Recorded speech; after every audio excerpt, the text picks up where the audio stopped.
Yo, what's going on, guys? It's your boy GZTV back with another video, and in this video we are going to be talking about the 22nd episode of Season 11 of The Walking Dead. We are closing the series out. We're actually going to be reviewing the 23rd episode tomorrow. I just kind of wanted to get this out of the way so I could have the rest of the night to kind of enjoy myself.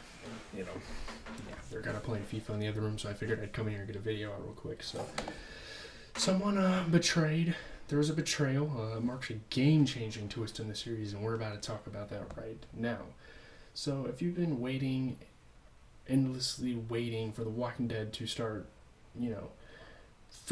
start feeling in its final season like it was really building something, your patience was at least rewarded in this episode. Faith. I think that's, or at least it started to seem like it was going to be rewarded. So, yeah, obviously this whole season kind of built up into some things. There was a lot of intermission in this season, a lot of story building, but hopefully it's worth it as we get into the final couple episodes.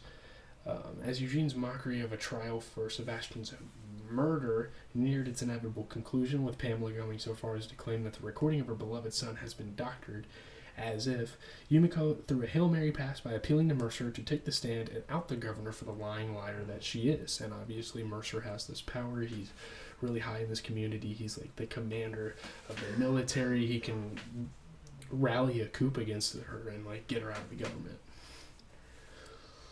And, she's like trying to connect with him during this trial. She's like, yeah, you have all the power and you see what she's doing is wrong. You obviously know that Sebastian was on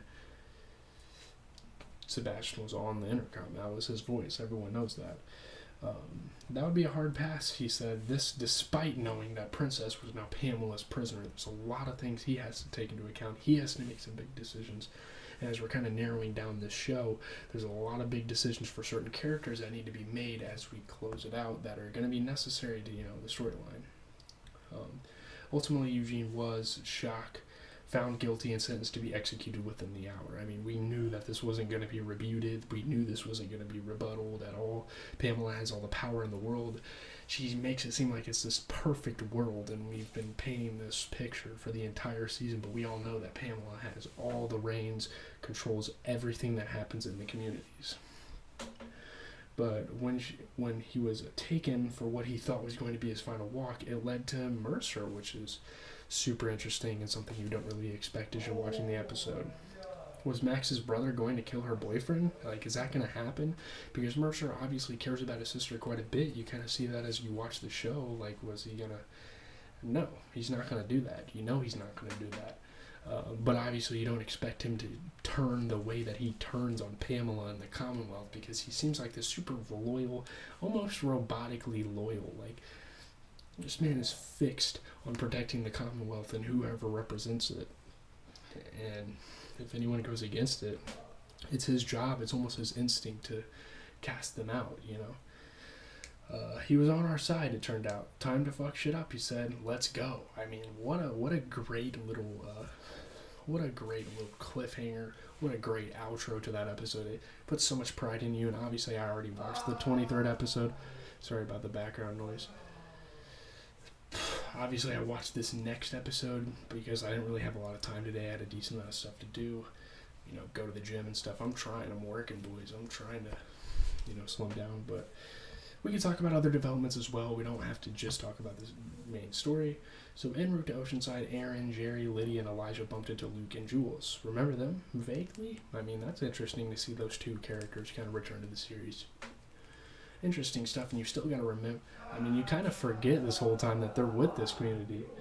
The Sweethearts reported that Commonwealth troopers had overtaken the beach community, so no point in going there. When still more troopers approached the sextet, Lydia kept her friends safe by having them pull whispers and roam among the dead. She has these instincts. She knows these ways. Obviously, say fish, maybe. One of the walkers was that newfangled smart kind. It picked up a drop knife, but to plunge into whom? It's kind of fucking crazy what this show is doing with the walkers, and I kind of like it. And this is kind of something I feel like the show has been needing for quite some time now. Meanwhile, a kerfuffle with a guard of the Commonwealth worksite left Negan's telltale map in the possession of the warden, who tasked him with finding out whose it was. That was crazy. I mean, what happened with that situation and the warden and that whole storyline was great. That's probably one of the stronger storylines of the season. Though Annie's husband, eager to be executed and martyred, confessed that it was his, the warden pulled a fast one and decided to kill the expectant mother instead and put her life on the line. You will feel this punishment, he roared. Like, he doesn't want Negan to just get by like a damn coward and die like that and just get shot and executed. He wanted him to really feel this. Like, you're gonna be living with guilt even after you're dead, you know? These are pretty harsh people if you really look down into the ranks and you really look behind the scenes. Thankfully, Ezekiel, Magna, Princess, lots of prisoners moved to stand in front of the warden's would-be victim. They took a stand. And they're not doing this anymore. They're not letting one guy rule over them. They're not letting Pamela rule over them. They're not letting the warden do any of this. They need to take a stand for what's right, obviously. And,